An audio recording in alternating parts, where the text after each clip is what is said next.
Nanded police दलाच्या वतीने नांदेड येथे रोजगार मेळाव्याचे आयोजन। या रोजगार मेळाव्यात 100हून अधिक कंपन्यांनी घेतला सहभाग। 11,000हून अधिक तरुणांना या मेळाव्यातून मिळणार रोजगार। तरुण गुन्हेगारीपासून दूर राहिला पाहिजे, हा यामागचा उद्देश आहे। अविनाश कुमार यांची माहिती। नांदेड पोलीस दलाच्या वतीने भव्य रोजगार मेळाव्याचे आयोजन करण्यात आले होते।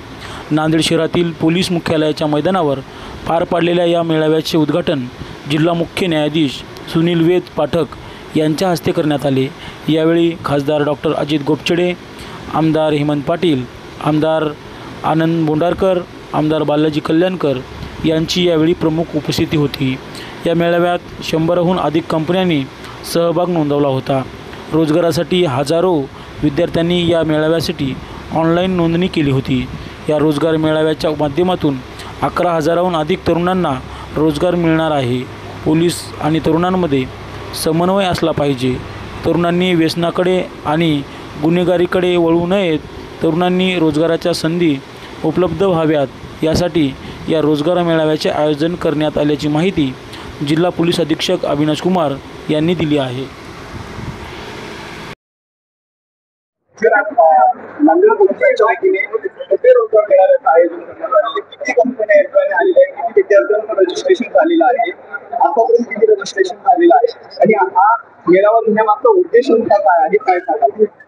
उद्देश पासून स्टार्ट करतो मी। उद्देश आहे की Nanded police department in general आणि यूथ सोबत जास्त समन्वय ठेवला पाहिजे। त्यांच्या सोबत एंगेजमेंट, आमची पॉझिटिव्ह एंगेजमेंट जास्त झाला पाहिजे, तेच आमचे उद्देश आहे। आणि जे यूथचे गुन्हेगारी प्रवृत्ती किंवा व्यसन मध्ये असामध्ये जाऊ नये आणि पॉझिटिव्ह डायरेक्शन मध्ये जा, हा आमचे उद्देश आहे। नंबर्स असा आहे की जवळपास 100 कंपनी आज हा जॉब मेळाव्यामध्ये पार्टिसिपेट करत आहे आणि वॅकन्सी जवळपास 11,000 असा वॅकन्सी आहे। इतके जॉब आम्ही देऊ शकतो आज। सर्वप्रथम मी नांदेड पोलीस दलाचे पोलीस अधीक्षक अविनाश कुमार आणि त्यांच्या पूर्ण सहकार्यांचं अभिनंदन करतो। पोलीस म्हटलं की अरेरावी, पोलीस म्हटलं की मारहाण, पोलीस म्हटलं की शिवीगाळ करणार, अशा पद्धतीची एक प्रतिमा सर्वसामान्य लोकांमध्ये पोलिसांबद्दल निर्माण झालेली। परंतु त्याच्या पलीकडे जाऊन ते ज्या पद्धतीचे उपक्रम गेल्या वर्षभरात राबवत आहेत, जसं की पोलीस पाटलांना आमची घटना काय, त्याच्यातले कलम काय आहेत, याच्या संदर्भात हजारो पोलीस पाटील एकत्र करून त्यांना ट्रेनिंग देणं, त्यांना कायद्याचं ज्ञान देणं आणि आज किमान 10 ते 15,000 तरुणांना एका चांगल्या एक छताखाली 150 ते 200 कंपन्या, मुंबई, पुणे, नाशिक, नाहीतर केवळ दिल्लीपासून अनेक कंपन्या इथं आलेल्या आहेत। इथं या ग्रामीण भागातल्या तरुणांना रोजगार कसा मिळेल यासाठी हा मेळावा ठेवलेला आहे।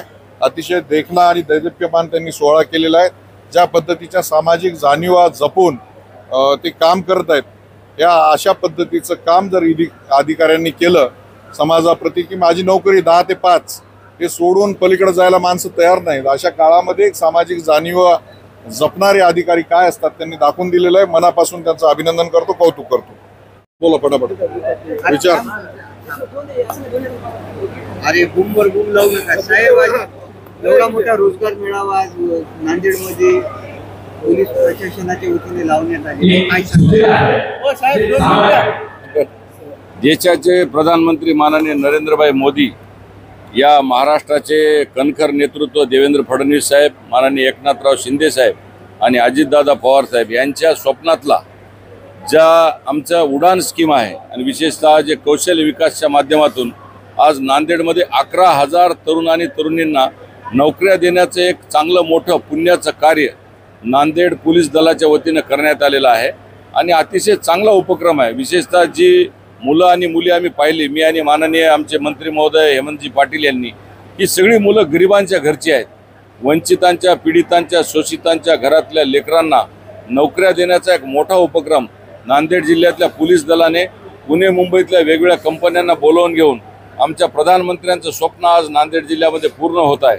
आणि जी मुलं व्यसनाधीनतेकडे जाणारी, जी मुलं जी गुन्हेगारी जगताकडे वळणारी, नशा करून त्या माध्यमातून क्राईम करणारी जी मुलं आहेत, त्यांना या भागामध्ये वळवून त्यांना नोकऱ्या देण्याचं एक फार मोठं ईश्वरी कार्य आमचं सर्व पोलीस दल, या भागातल्या कौशल्य विकासचे अधिकारी केंद्र सरकारचे अधिकारी, राज्य सरकारचे अधिकारी आणि विशेषतः आमच्या इथले IG, SP, ॲडिशनल SP यांनी जे केलेलं आहे त्याबद्दल आम्ही सर्व लोकप्रतिनिधी, महायुतीमधले आम्ही सर्व आमदार, खासदार, माननीय मंत्री हेमंतजी पाटील साहेब, आम्ही सगळेजण यांच्या पाठीशी सक्षमपणाने उभे आहोत.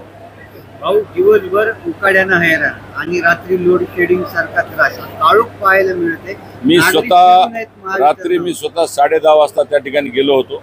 33 kV उपकेंद्राची जी तार आहे त्याच्यामध्ये ती गुरुतागतीच्या काळातली जी तार होती, ती गुरुतागतीच्या काळातली जी तार आज थोडीशी तिला गंज हे झाला होता आणि त्यानंतर प्रयोग केला. अर्धा एक तास संपूर्ण MSCBची टीम त्या ठिकाणी उपस्थित होती. खरं तर आपण MSCBच्या अधिकाऱ्यांना प्रोत्साहन दिलं पाहिजे की रात्री त्यांनी 5 ते 6 तास युद्धाची शर्त करून संपूर्ण नांदेड जिल्ह्यातली जी लाईट आहे ती आणण्याचा प्रयत्न केला, स्वतःचा जीव धोक्यात घालून. आणि त्यामुळं मला हे म्हणायचं की पॉझिटिव्ह पण गोष्टींचा विचार करा, कारण अपघात होत असतात, पण तो अपघात का घडला यासाठी मी स्वतः जातीने तिथे उपस्थित होतो. सगळ्या MSCBची टीम त्या ठिकाणी उपस्थित होती आणि त्यांनी प्रयत्नाची शर्त लावून जीव प्राण धोक्यात घालून ती लाईट परत एकदा आणली. खरं तर त्या MSCBच्या अधिकाऱ्यांचं मी मनापासून आभार व्यक्त करतो.